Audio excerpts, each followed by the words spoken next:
Hey everybody, it's Matt here with Matt's RC Addiction, and look what I got. The Yeti XL. They call it the Monster Buggy, the Rock Racer. So I haven't really got a chance to take this out yet. I just got it today.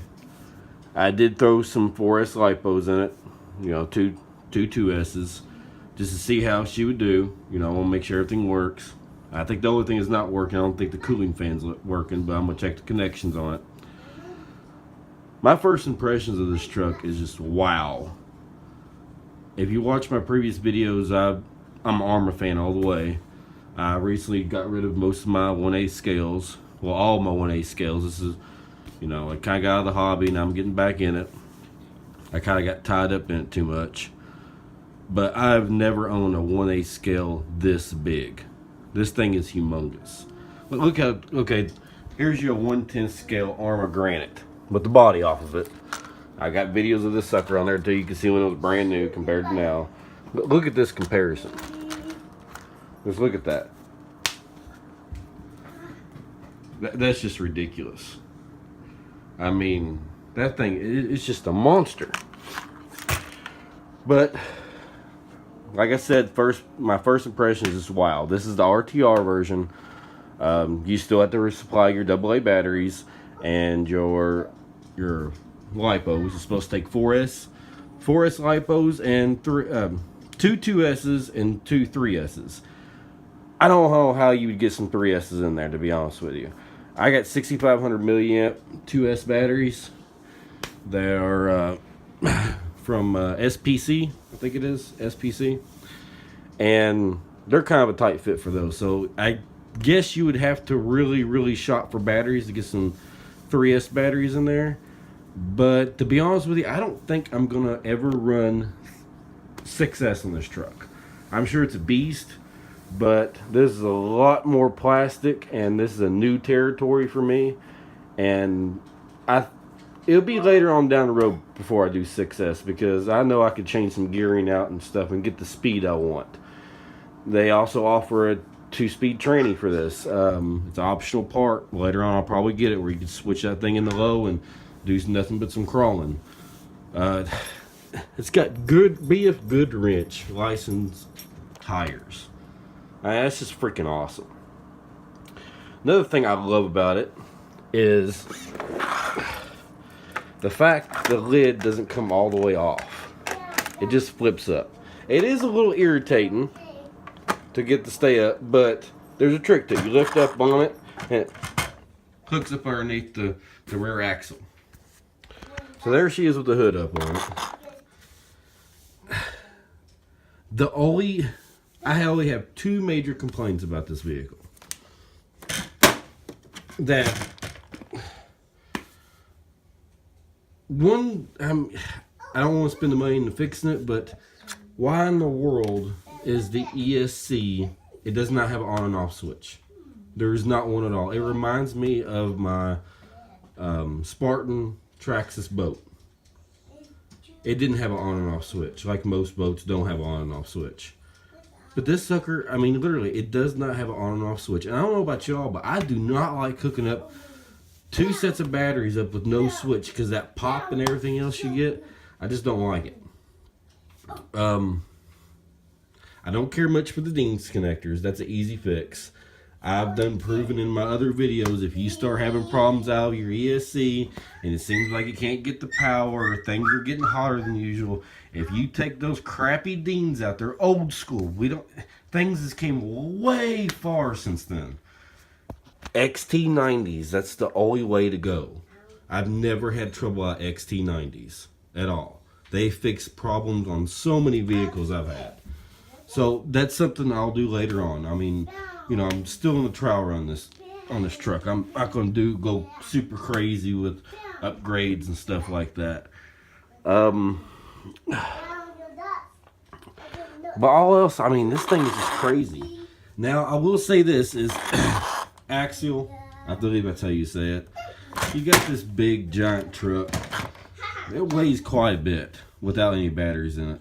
They only put 150 ounce servo in it. Only 150. I knew right off the bat that servo wasn't going to be strong enough.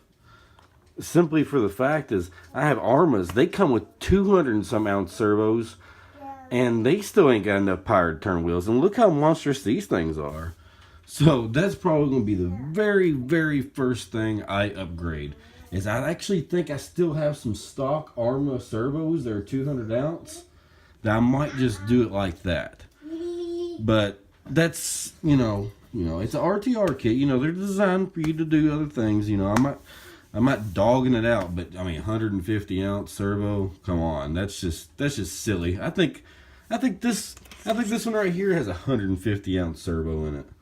To be honest with you, I'm almost sure it's got 125 or 150 or something.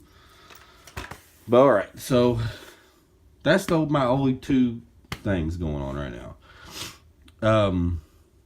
That, and of course, if you want to mess with the ESC and do some programming, you have to get a Castle V card, program card, or the Castle Links.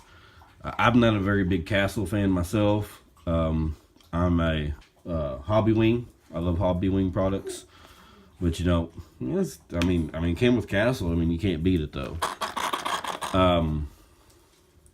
Like I said, the battery trays, they're pretty small. There's a lot of plastic underneath here, but, you know, plastic's not bad. I mean, I prefer a lot of aluminum upgrades and stuff like that, but, you know, plastic is not a bad thing. I love the little dudes in there. I would like to get another tire and matching wheel and strap right here. I think that'd look more awesome.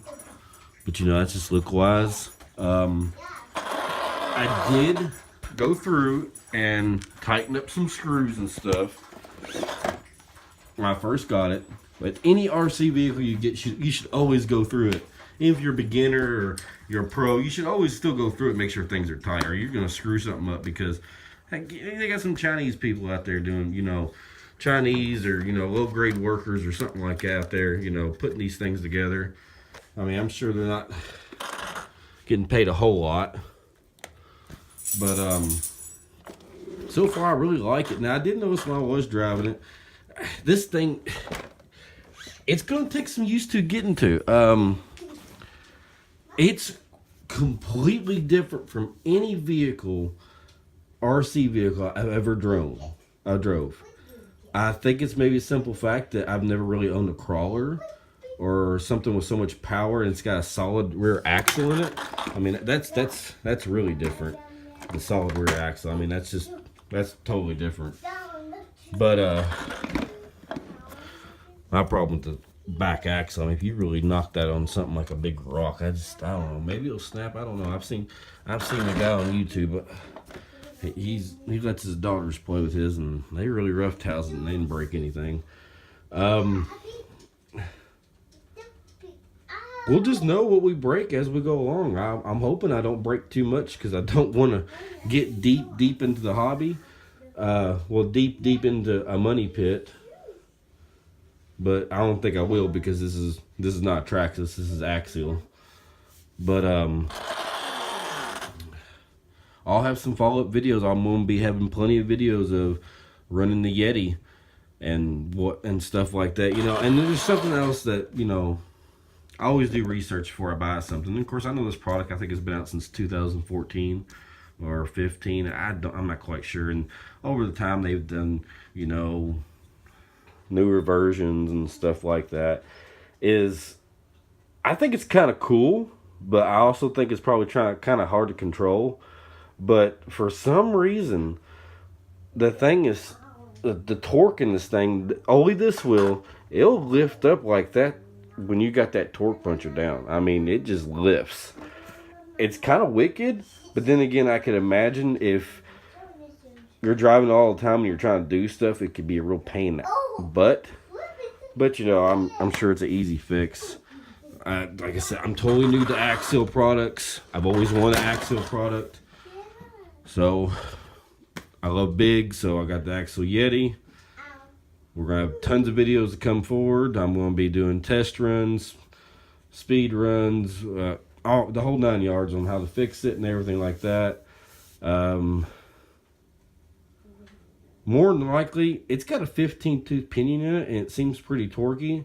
But I love the bell to have full control power. I don't like having to have pull full throttle, you know, full thumb throttle. I like the, you know, the bell to play with it. So more likely we're gonna throw a 22 pinion at it. But thanks for watching my channel, and we're gonna have lots of videos of this Axial Yeti to come. Thank you for watching.